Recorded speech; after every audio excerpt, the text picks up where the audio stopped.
Hi, I'm Joe McDonald with ESPNBoston.com alongside colleague James Murphy. And have you caught your breath yet from that game last night?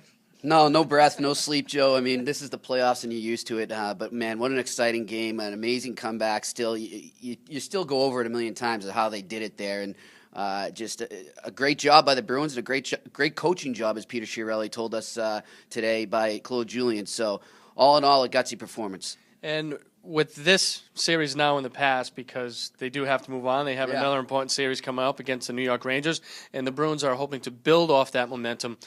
You can't even say of Game 7. You can only really say of the last 10 minutes of Game 7 where they made that tremendous comeback. But let's look forward here, Murph. Predictions. Let's look at this Rangers series coming up. And you have to think that given the injuries to the Bruins right now, especially to Dennis Seidenberg, who is still listed as day-to-day, we don't know what his status is for this series. Wade Redden. So I would have to say I think I'm going to go Bruins in 7. It's going to be tough if those guys are injured, but I would have to say Bruins in 7. What do you think? I'm going to go with the Rangers in this, and for the sole reason what you're saying there, the injuries and the toll that a 7-game series can take on a team. And you know, let's face it, Joe. I mean, and I've criticized them for using this as an excuse, but it is true, and they're human. This is a tired bunch right now. This is a really tired bunch. And not only are they tired physically, I think they're going to be emotionally drained from what they just went through with that Toronto series, a lot more than maybe some of the series they've gone through before.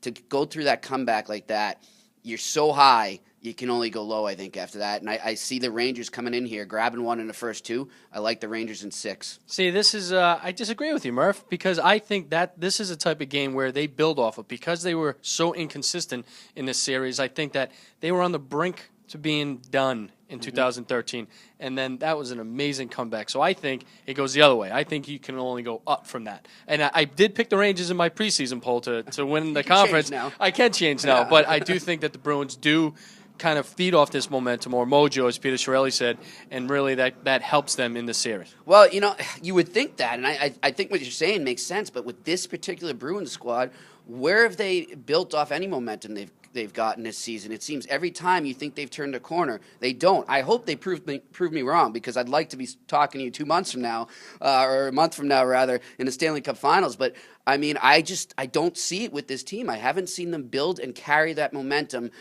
consistently throughout the season and even in this series. So that's what I'm basing it on there, is that this team hasn't had the consistency they needed.